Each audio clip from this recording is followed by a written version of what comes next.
क्योंकि बहू झूठ नहीं बोलती। सुधा और राकेश के 3 बेटे थे। शादी के बाद तीनों माँ बाप से दूर रहते और सिर्फ त्योहारों में आते। माँ जी, पिताजी, अगली बार आप लोग हमारे घर आइएगा। अरे नहीं बहू, सब यही आ जाते हैं तो घर खिला खिला लगता है। हाँ बहू, तू हमेशा बुलाती है तो जरूर आएंगे तेरे पास भी। हाँ हाँ, दीदी का घर बड़ा जो है, सब कुछ आपने शादी के बाद दीदी को ही तो दे दिया था। हमें भी दिया होता तो हम भी बड़ा घर लेते। क्यों सुनील? अरे नहीं नहीं, पापा ने सबको एक बराबर ही दिया है। छोटी बहू, क्या चाहिए तुम्हें, बोलो।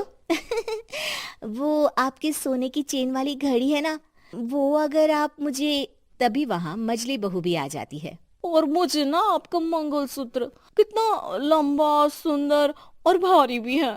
अरे हाँ हाँ, तुम दोनों को ही दूंगी बहू, चिंता ना करो। चलो अब खाना लगाओ, खाना खाया जाए। सभी मिलकर खाना खाते हैं कि पड़ोसन आ जाती है। अरे सुधा बहन, थोड़ी चीनी तो देना, घर में शक्कर नहीं है और मेहमान सर पर बैठे हैं। अरे छोटी बहू, चाची को शक्कर तो दे दो। अरे मजली दीदी, आप दे दीजिए ना, मैं यहाँ कम आती हूँ तो मुझे पता ही नहीं है कि सासू माँ सारी चीजें कहाँ रखती है। और तुम, मैं कौन सा यहाँ रोज शक्कर फाँकने के लिए आती हूँ, मुझे भी नहीं है पता। तभी बड़ी बहू हाथ में चीनी की कटोरी लेकर आती है। चाची, शक्कर आप लोगों का बड़ा सहारा है माँ जी और पिताजी को, वरना हम लोग तो यहाँ रहते ही नहीं। आप जैसे पड़ोसी हैं तो हम निश्चिंत है। और जीती रहे बहू, अब तो ये घर पड़ोस कम परिवार ज्यादा लगता है। सुधा अपनी बड़ी बहू को देखकर बहुत खुश रहा करती थी। वो उससे अक्सर घंटों बात भी किया करती, लेकिन दोनों दूसरी बहुओं का भी वो समझती थी कि शायद छोटी है, वक्त आने पर संभल जाएंगी। समय आ जाता है जब सभी को वापस जाना होता है। माँ जी, हम लोगों की फ्लाइट पहले है, हमें इजाजत दे। वो सास के गले लगकर चली जाती है। थोड़ी देर बाद छोटी बहू कहती है, माँ जी, मैं ना ये सोफे के कवर और चादरें ले जा रही हूँ, यहाँ तो ऐसी ही पड़ी रहेंगी। हाँ हाँ बहू, ले जा, और कुछ चाहिए तो बोल। और तो चाहिए बहुत कुछ, पर चलिए कोई बात नहीं, अगली बार ले जाऊंगी मैं।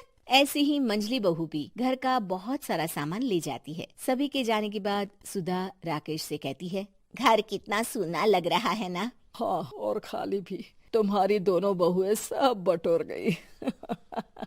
अरे ठीक है ना, हम दोनों ही तो हैं, कितना सामान लगेगा, फिर उन लोगों की नई गृहस्थी, इतना मत सोचा करे। समय बीतता है। ऐसे ही हर साल त्योहारों में सुधा और राकेश के बच्चों की बहू आते और जाते वक्त ढेर सारा सामान पैक कर कर ले जाती। लेकिन कुछ ही सालों में सुधा का देहांत हो जाता है।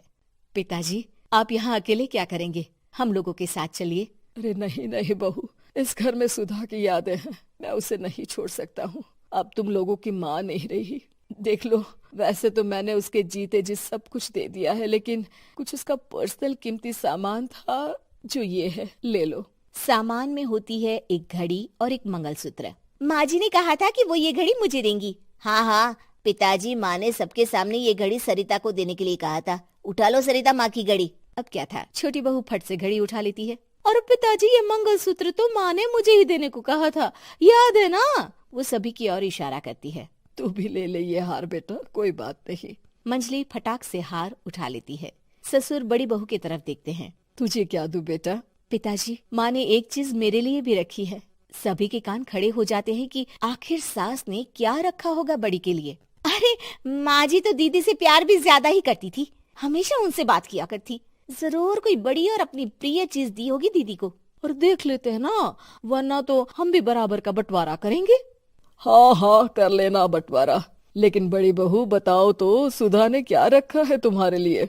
अभी तो हम लोग यही हैं पापा जी, जब जाने लगेंगे तो बता दूंगी। बड़ी बहू के मुंह से ये बात सुनकर बाकी दो बहुएं सोचने लगती हैं कि आखिर क्या है जो दीदी को सासू माँ देकर गई हैं। दीदी, ऐसा तो नहीं ना कि पूरे घर का आधा हिस्सा माँ बड़ी भाभी को देकर गई हो? तभी वहाँ ससुर आ जाते हैं। नहीं नहीं, ऐसा कुछ नहीं है। मकान तो तुम तीनों का बराबर से है। देखो, बड़ी बहू से तुम्हारी सास ज्यादा जुड़ी थी, न जाने क्यों घंटों बात किया करती थी। पता नहीं क्या देकर गई है उसे। और ससुर जी, आपको क्या पता, चालाकी से पूरे घर के पेपर में साइन करवा लिए हो, या फिर कोई छुपा गहना। आखिर मकान पूरा तो आपने सासू माँ के नाम ही कर रखा था ना।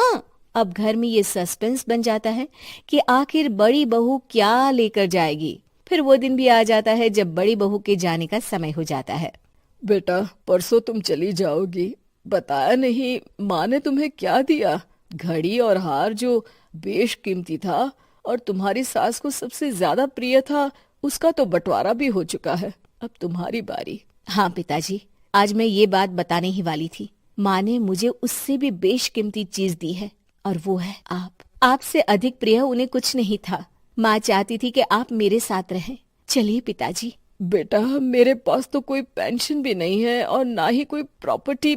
लेकिन आपके पास संस्कार है पिताजी, जो मेरे बच्चे आपसे लेंगे, तो आपको ले जाने पर स्वार्थ ही है मेरा। चलिए ना पापा। सभी के सामने पिताजी बड़ी बहू और बेटे के साथ उनके घर चले जाते हैं।